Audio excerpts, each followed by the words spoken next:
What's up everyone, Doyler here, and it's time for my second new Gate of the Void video. This time I'm going to be covering the Void Ark.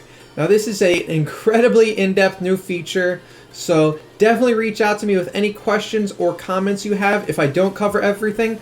That said, let's see if I can. The Void Ark is going to be the new exploration feature similar to the old Celestial Island. So the three nodes on the left side are going to be how you upgrade your spaceship, which is this thing right here. The central hall is a marketplace of sorts, and the navigation compass is the actual map. Now these three resources at the top. This first resource is used to upgrade your spaceship. So for example, in the collector workshop, it takes 3,950 to upgrade to level 2, which will give you a cap of 3 mineral collectors, lower your production time, increase your enova crystal production, and increase your crystal ingot production. The spaceship lab is used to upgrade your heroes for battles on the navigation compass. The left side is going to be the PvP battles, and the right side is going to be the Void Ark battles, which is effectively Void Lord battles, which is effectively the boss battle. Note that you will only get one of these per map, which resets every month, so generally speaking, you're not going to be upgrading these first. And last up is the Arcane Nexus, which increases your disintegrator cap, which is the resource you use to battle those Void Lords, and lowers the production time to generate new disintegrators, which are these right here. Collectors are going to be used to explore the Void Lodes, and I'll show those in a second. So from an upgrade perspective, you're going to want to focus on your collector workshop first, get that maxed out. Then you're going to want to move to your spaceship lab and work on these PvP battles, as there are going to be a few per map.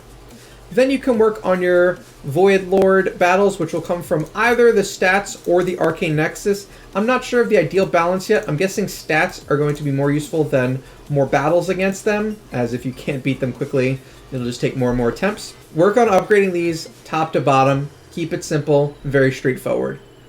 Central Hall, you're going to spend those enova crystals that I mentioned, and you can buy resources.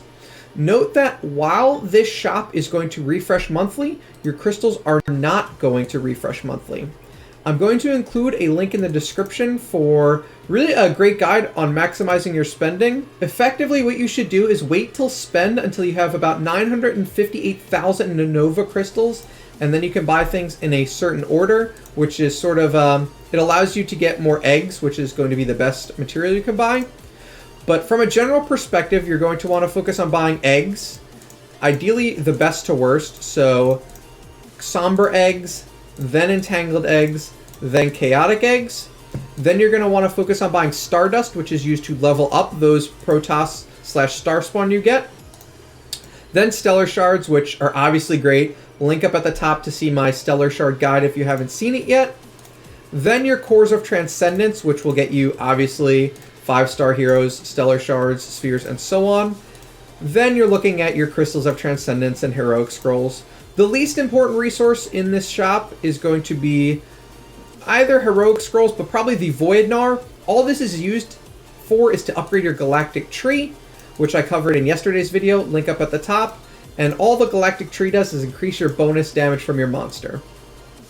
So once you get that 958,000, you can buy out the eggs and stellar shards from the first 4 shops, as well as cores from the 5th shop.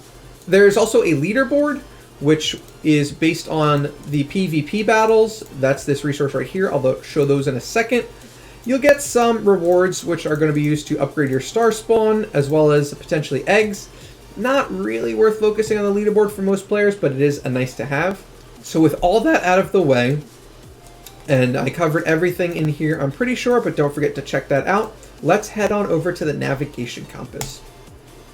So the navigation compass is going to be where you explore different areas, and note that there is an unlock cost to unlock each of these areas. You will require 3,900 for Shimmer, 5,100 for Twilight, and so on.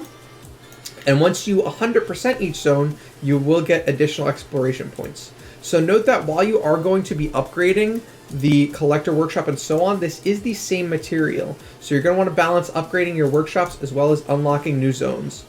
That said, the first zone costs 0, so let's hop right into Dusk. This is going to be your defensive team.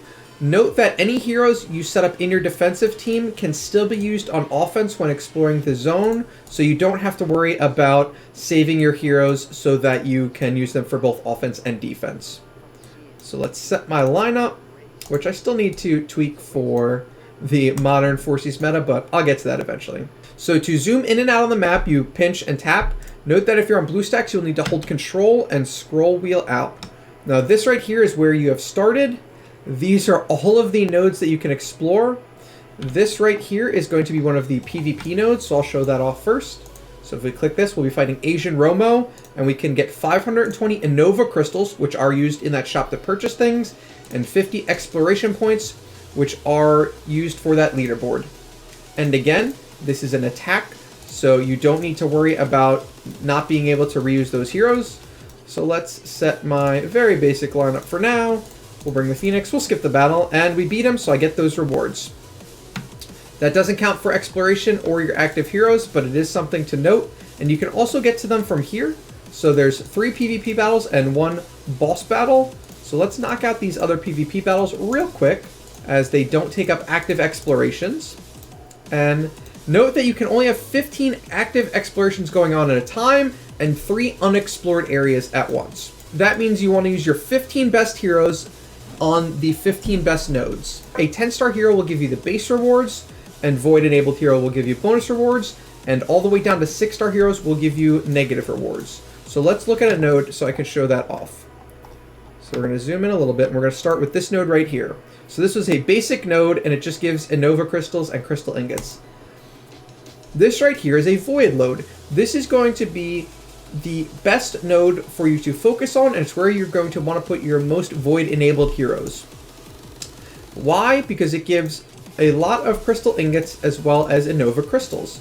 So as you can see, if I put my Void 4 ticks on here, I get an 800% bonus to the exploration points and a 90% bonus to the ingots and crystals.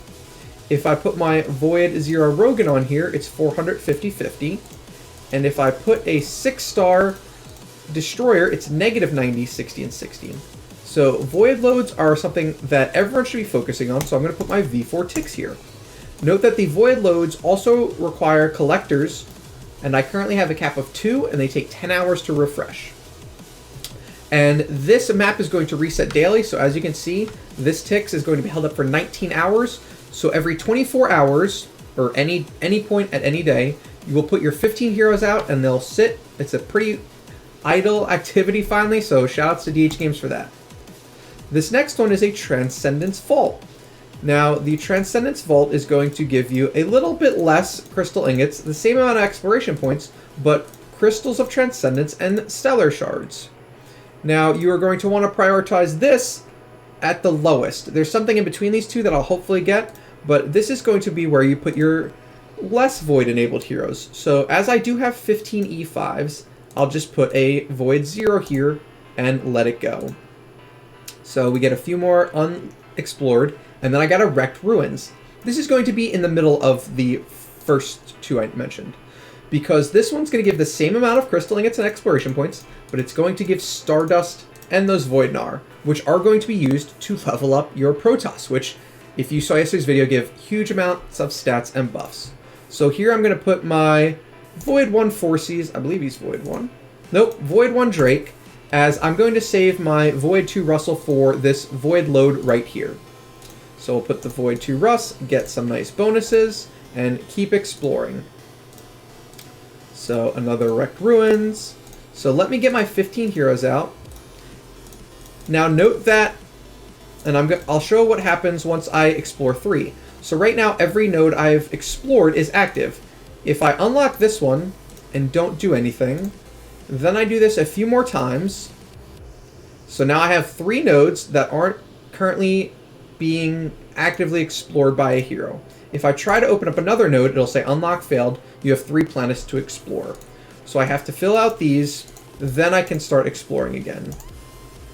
So I'll bring my Rogue in, put Ignis on this one, and we will put Sherlock here. So all I have left are E5s. So this is a mode that is beneficial to have multiple E5s in. That said, moving around your void imprints is not that efficient. Oh, sorry, I don't have enough mineral collectors. So you don't want to explore too many of these void lodes if you don't have collectors, as they will count towards your 3, and you might accidentally cap yourself before you get to your 15 explorations.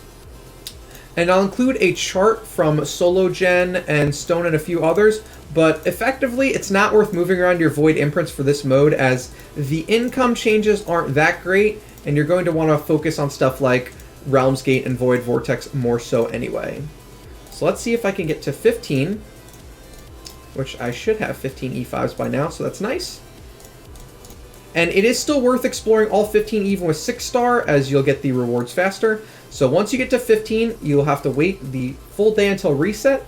That said, you can attack the Void Lord, which is going to be very similar to the bosses you've seen in Realm's Gate. So Unbridled Fury, round 6 he does terrible damage, reduces damage, and so on. And it's going to take 5 of these disintegrators.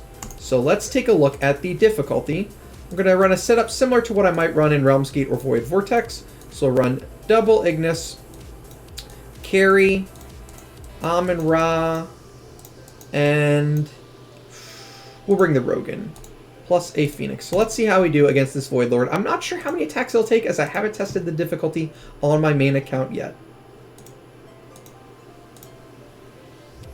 So survivability is looking pretty fine, although that means our Ignises aren't going to die, which is okay. And it looks like it should only take me 1 collector, at least in this map, to defeat him.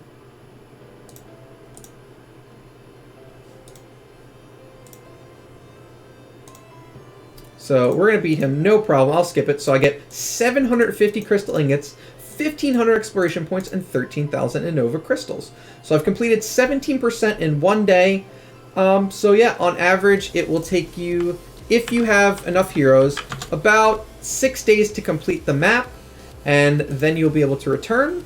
That said, the exploration will go for quite a while, so you can work on a few of these at once before it resets.